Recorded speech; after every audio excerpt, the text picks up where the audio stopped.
from the machines. If you don't have kids, maybe wait a couple of years just so that we have a bit of certainty. I really don't know how to say this any other way. It even makes me emotional. We fucked up. We always said, don't put them on the open internet until we know what we're putting out in the world. Government needs to act now, honestly, like we are late. I'm trying to find a positive note to end on, though. Can you give me a hand here? There is a point of no return. We can regulate AI until the moment it's smarter than us. How do we solve that? AI experts think this is the best solution. We need to find. Who here wants to make a bet that Stephen Bartlett will be interviewing an AI within the next 2 years? Before this episode starts, I have a small favour to ask from you. 2 months ago, 74% of people that watch this channel didn't subscribe. We're now down to 69%. My goal is 50%. So if you've ever liked any of the videos we've posted, if you like this channel, can you do me a quick favour and hit the subscribe?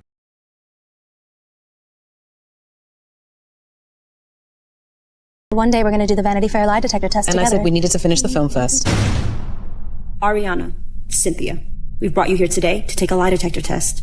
One of you will be hooked up to the machine, while the other will ask the questions. And then you'll switch.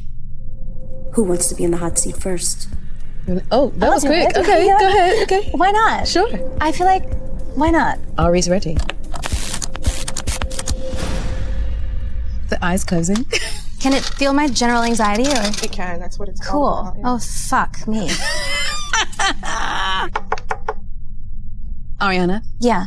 I'm going to ask you a few questions to calibrate the lie detector. Is your full name Ariana Grande Butera? Yes. Were you born on June the 26th? Yes. Are you nervous? Absolutely. But I'm beaming, like in the best way. Ariana, you have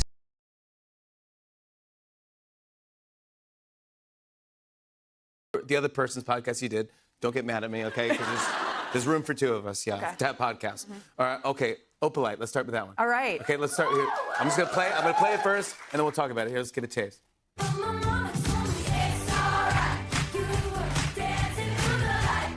know the words already? Yeah, you can sing along. Go ahead.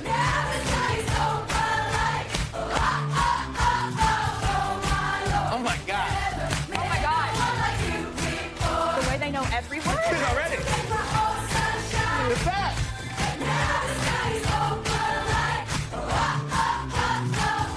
Oh my God. Come on, wow. You got like 6 minutes to learn all the words and you've done it. That's unbelievable. That's kind of amazing. Oh, that felt. Everyone in the audience.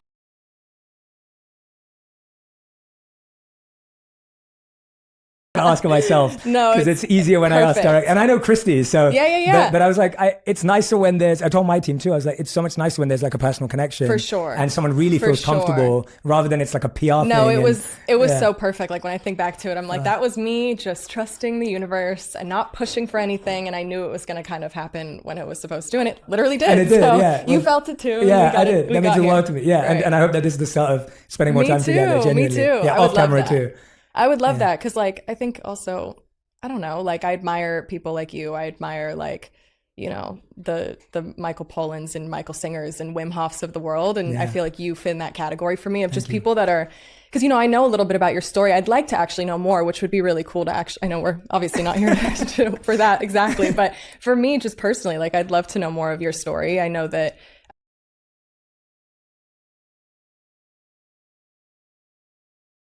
What do you mean you don't have one of those? I got a gray one. Oh, okay. Oh, you ain't got a stealth one to creep up on snatch purses in? I want that color, bro. I like the black one. This was like a prototype. I want that color. That was the prototype, yeah. We got new merch in the works. I mean, listen, can't give I can't give anything else away. For a man to have a factory in his garage, it is unacceptable that it's still on the way. It should be done. We should be counting dollars. I want to come on here and count money for a whole episode with money that we made from this show, right? For an hour. All right, we're gonna do that. We're gonna. This is episode 29. We're gonna do that episode 100 to celebrate the 100th episode. We're gonna count money. Stop trying to appeal to a different side of us by rhyming when you speak. We got merch in the works. I'll let you know, guys. We got merch in the works.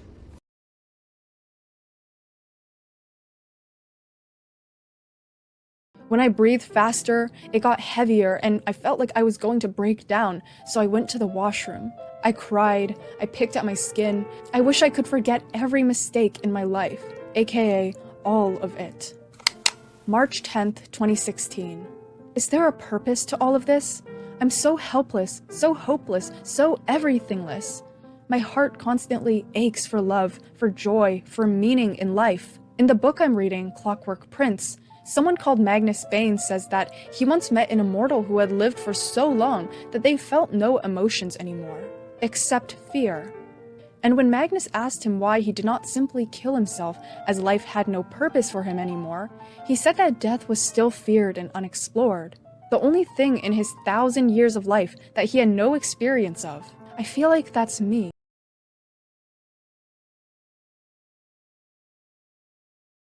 I actually did some checking. And if you took an ultra-long heavy jet from Syria to the United States, it would be about $400,000. Now, if they wanted to do that for $30,000, that would be great. Yeah. But that would barely get you out of Syria. It's all false. Right. The time has come for you to finally find out if Cain is your forever man or a forever fiend. I'm going to give you some absolutely undeniable evidence right after the break. Well, I'm here with my good friend and Merritt Street Media's newest personality, Chris Harrison. Now, Chris sat down with Lucy to hear her story, and Lucy wants to know once and for all if her boyfriend, Cain, who she says is currently sick and being detained in the UK.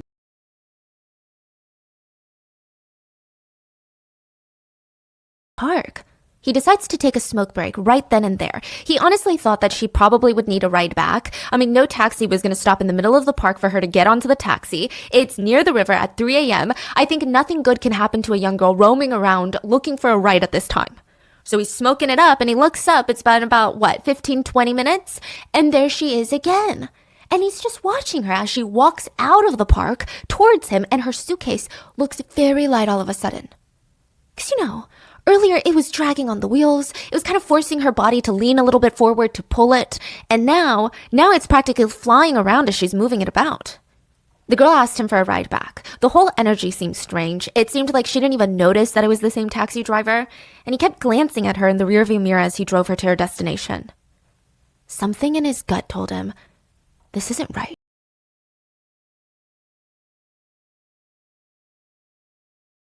Dwayne digs deeper into Tasha's past. He discovers she has 2 other children by different fathers. She abandoned both of them. Then another ex-boyfriend drops a bombshell. He said, I know she was involved in the murder of one of her exes. He said, it's probably just another one of her bullshit lies that she's telling. I didn't know whether to believe it or not. He discovers Tasha's 4th husband, Mitch Kemp, has disappeared. Right in the middle of a custody battle with Tasha for their young daughter. I looked at her messages and I saw Mitch's family had been trying to reach out to Mitch. They hadn't heard from him in 3 or 4 years.